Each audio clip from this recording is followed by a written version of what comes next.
Hello, my name is Dr. Ford, and today I'm going to talk about nutrition and neurodivergency. It is a hot topic, especially with children nutrition or pediatric nutrition.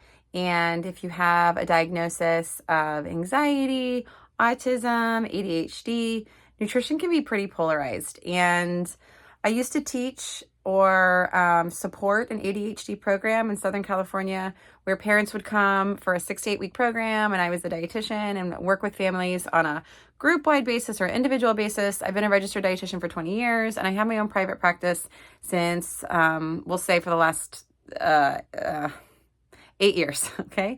So I have some experience and I have some education around it. I also anecdotally have a child in neurodivergency, and navigating food can be really hard. Couple different things. Sometimes with various levels of diagnoses, there is a lot of emotion, a lot of nervous system regulation around food. So my first professional recommendation, I'm going to give you 3. My first professional recommendation is really allow the child to feel safe around the food. And that's going to look different for everybody. For digestion to be optimized, for hunger and fullness cues to be optimized, you really want the parasympathetic to be as on as possible. It's termed rest and digest. When you are in a calm state, you're able to sense your hunger and fullness cues more. Kids typically have a pretty ingenious way of sensing hunger and fullness cues. However, if you're navigating any sort of executive functioning disability, any sort of diagnosis where you do have a really hard time with self-care, including food, safety typically isn't a problem unless there is fears around food. So now you're in the fight or flight, or it could be fawn or freeze. The sympathetic nervous system is activated, and that gets rid of hunger. A lot of times anxiety is paired as a comorbidity or a co-occurring diagnosis, and there can be some really interesting dynamics between the mind and the body when anxiety is around. There can be a lot of stomach aches, a lot of indigestion, and a lot of long times without eating. Then that can impact executive functioning more because now you have a brain that's not nourished.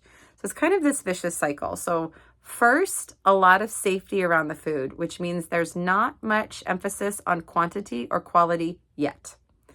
Second recommendation is you're going to want to find foods that do nourish the body in terms of carbohydrates, in terms of proteins, and in terms of fats. And there's so many different recommendations that go in that. You can really find carbohydrates in a lot of different foods. It doesn't have to be just bread. There's a lot that goes around in the neurodivergent community that gluten, especially the gluten in the United States, is toxic with a lot of the chemicals that go into the processing of grains. And that's a different argument in itself.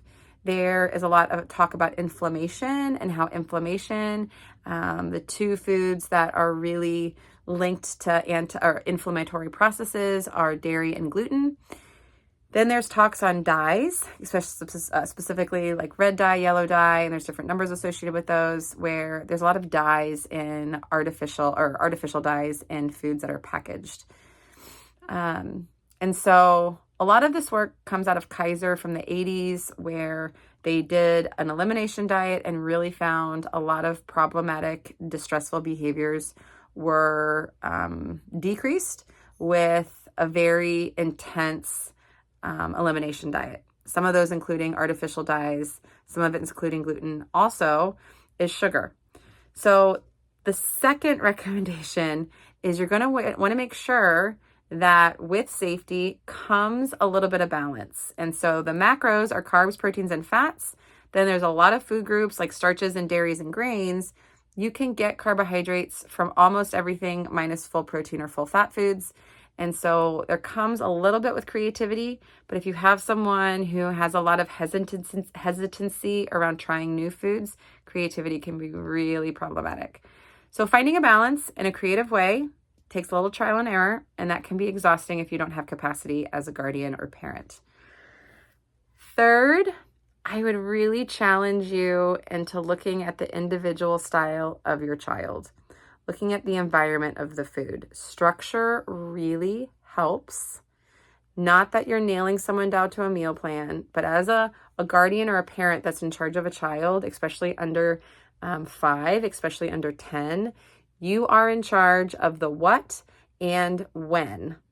The child is in charge of if and how much. And again, there's a lot that goes into portion control. Encouraging eating, weight gain or weight loss is not necessarily appropriate for someone under 18. And so there can be a lot of dynamics that goes into body shape and body imaging, body image, and how the body is regulated through autonomy and choosing their own foods. Typically, a child under 5 is pretty intuitive and the body's pretty resilient. Not kids are resilient, but the body's really resilient in figuring out what it needs. Specifically with ADHD, it does use a ton of carbohydrates really fast, especially the glutamate receptors.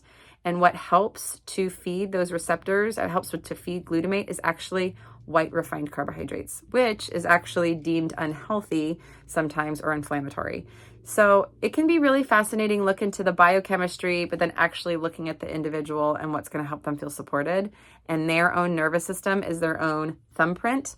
It is different for everybody, but safety, balance with the macronutrients, and structure would be 3 big principles that I would pay attention to, if I was doing an intervention with a teen or a child.